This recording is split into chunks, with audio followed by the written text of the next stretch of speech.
With how much emphasis Demon Slayer puts on research, be it becoming immune to sunlight or concocting anti-demon poisons, it doesn't go deep enough into how these scientists would have approached the subject given their life or death situation. Muzan is a creative impotent, the court doesn't even have a branch for that, and Lady Tamayo is the only one who is good at her job.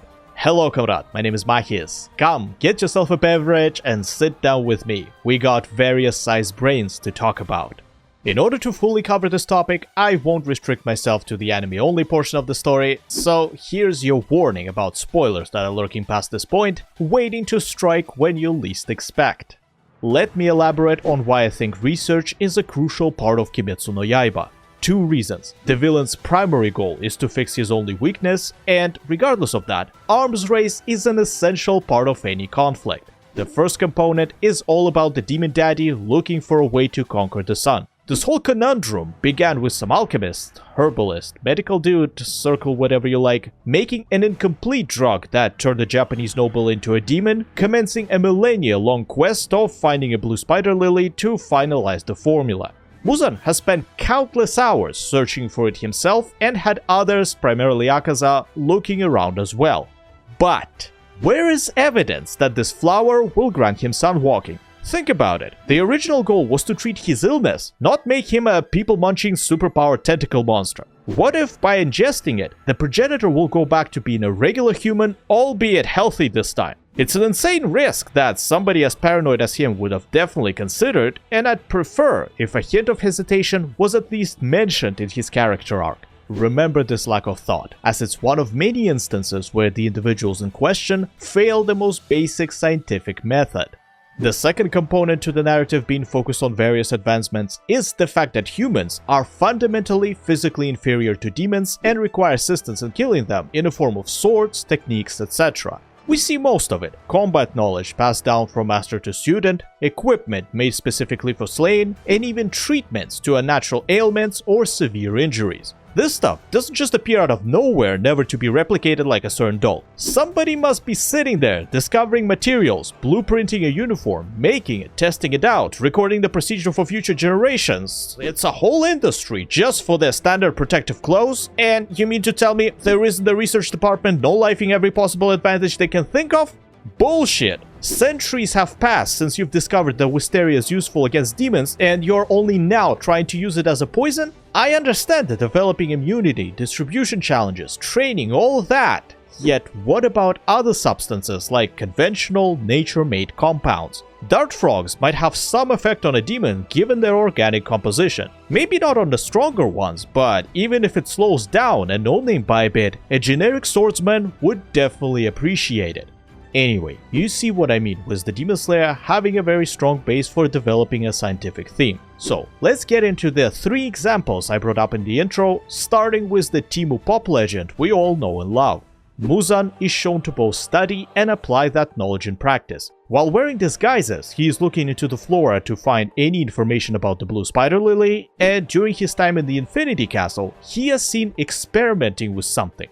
However, he is a novice at best and an absolute melon at worst, as Mayuri would have given him an earful if he saw how the Demon King treats his workspace. Dude got mildly upset and destroyed God knows how many vials of material, one of which could have been a breakthrough. You can never tell what brings you closer to your goal in this environment, so you must treat everything with care and make the most out of what you have.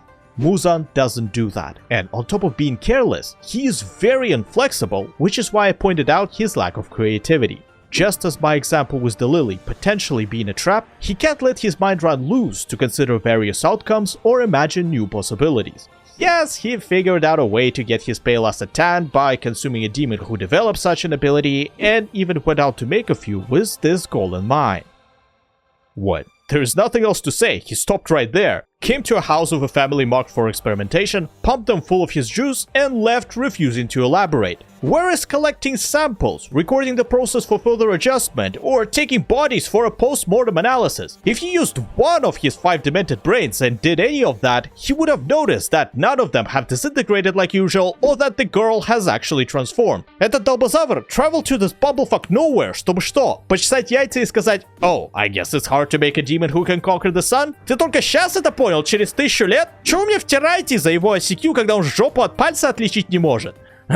Sorry, ancestors took over for a second. There is a reason any discovery requires tons of paperwork, tests, cross-tests, peer reviews, plus a bunch of other headaches to be approved, and Nezuko is proof why there is method to the madness. Instead of opening a Swiss watch with tools developed along the way and extracting the mechanism gear by gear, documenting each step, he just smashes it against the rock, hoping he will learn something.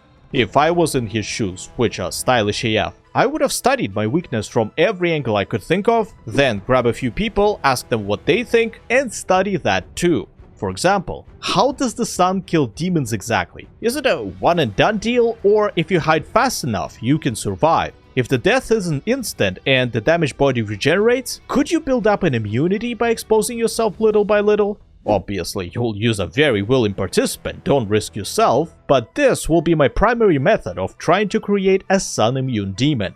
Subject number 1, 1 milliliter of blood, transformed in 5 minutes, died after 10 seconds of exposure. Subject number 2, 5 milliliters of blood, transformed in 3 minutes, died after 11 seconds of exposure.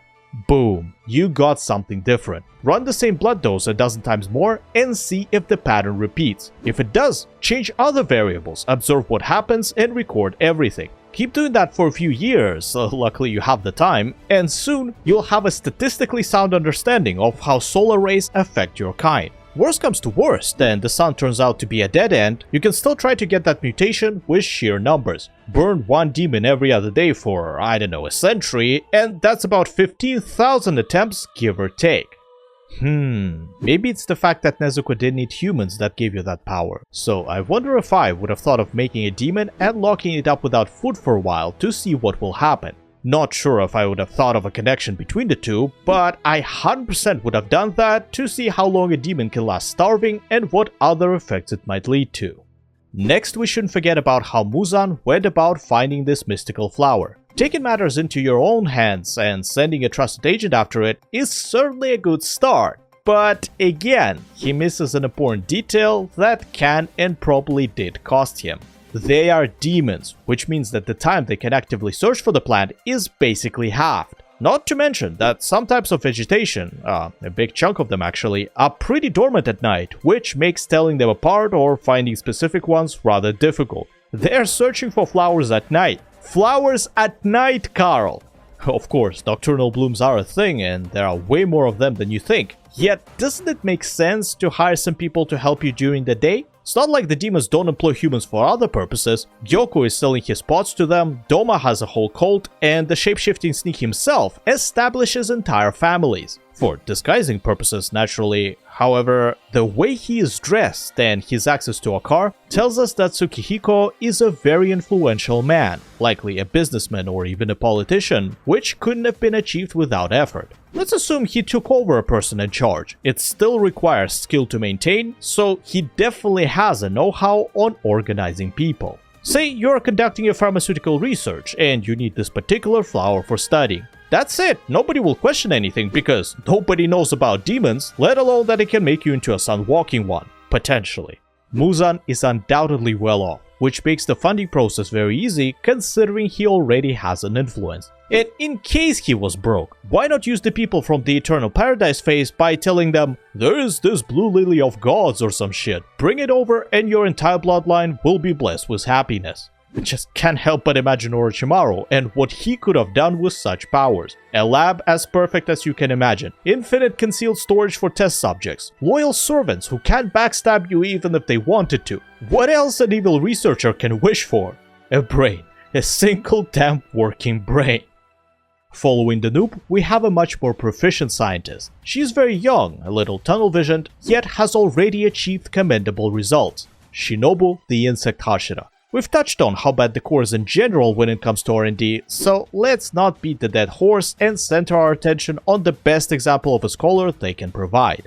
Miss Kocho is in charge of the Butterfly Mansion, the biggest recovery establishment around, teaches one of the most promising Tsugukos, and being a pillar, is very effective at killing demons. No wonder she's so short, as it's difficult to grow while carrying the Slayer so hard. None of her colleagues are even close to how much they do for the org, so I'll pardon Shinobu for not being the most optimal scientist on account of the unspeakable volume of other responsibilities.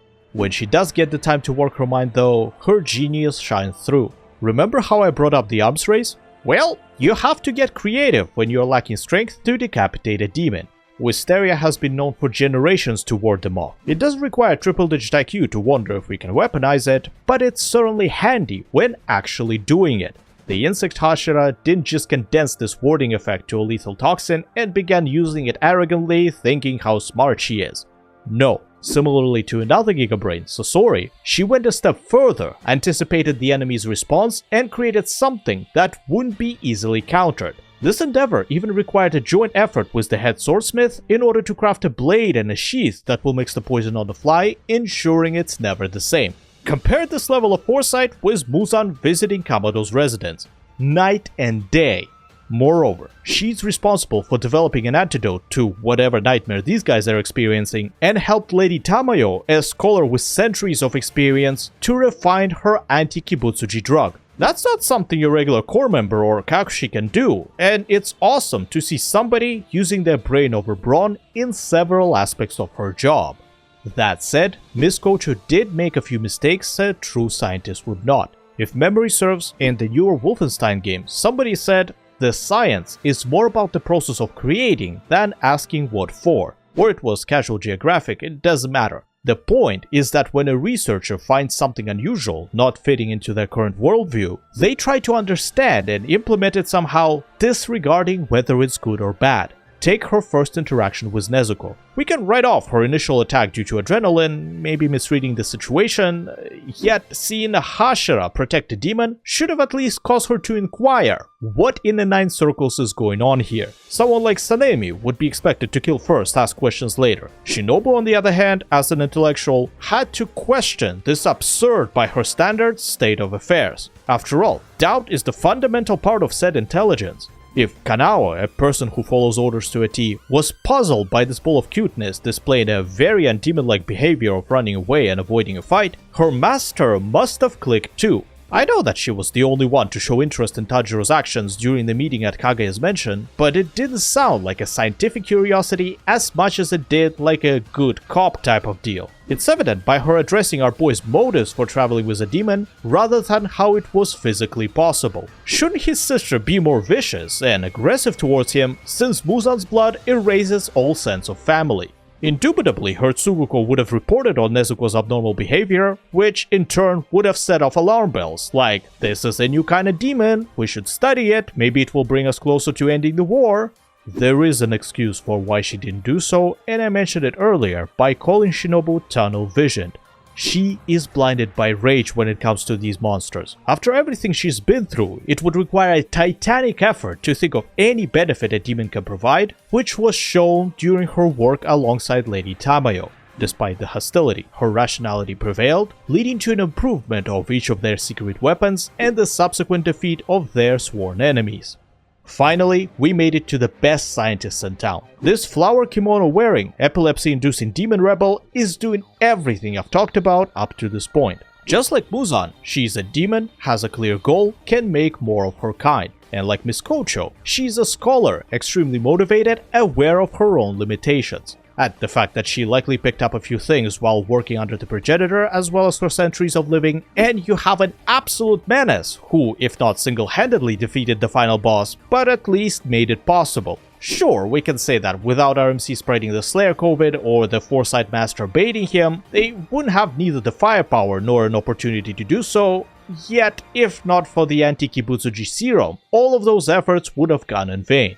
Lady Tamayo worked her ass off to make it, and we got a good understanding of her methods by the end of our first meeting with her. Firstly, she became proficient in biology of both demons and humans, which allowed her to modify herself and transform others safely. For instance, she no longer needs human flesh to survive, and blood by itself is enough to sustain her. Credit where credit is due. Muzan has also changed his body to better suit his needs, like adding brains to deal with the decapitation weakness, although I think it was much easier for him. Then she used this knowledge to help regular people as a doctor, gaining access to a food source and a way to repent for her past misdeeds. As an added bonus, a boy named Yushiro, who was fatally ill, became her loyal assistant and, as bad as it sounds, acted as the initial test subject, proving the success of her research. Speaking of which, unlike her ex-boss, she does have morals that limit her options when it comes to experiments, so it is very commendable that all her projects turned out well right off the bat. Secondly, Lady Tamayo realized that Nezuko, an abnormal specimen, holds the key to their victory. She immediately requested to study her blood and tasked Tanjiro to collect other potent samples for further analysis. This is what I said earlier, any deviation from the standard is to be recorded and studied, as opposed to left for the protagonist's character development. A competent science will take every opportunity to advance their research, and it's precisely what she does. The third reason for why she's so good is that she collaborates with others. Yushiro, Kamado siblings, Shinobu, Oyakatsu-sama, even the Asakusa demon. Not only did he become the first recipient of the antidote, which was very handy considering that otherwise she would have been attacking Kibutsuji and saving Nezuko Hail Mary style, but she also somehow managed to use his blood demon art, which is not something the Demon King himself was shown to do. I'll say this again, Lady Tamayo is using every bit of knowledge, every tool at her disposal, and every little chance to move forward. As far as shonen scientists are concerned, she's among the best examples of the archetype and should be used as a reference for future stories. Here was I, Machias, praising the demon mummy into the microphone. Have a great, whatever time of the day you have. Until next time, cheers.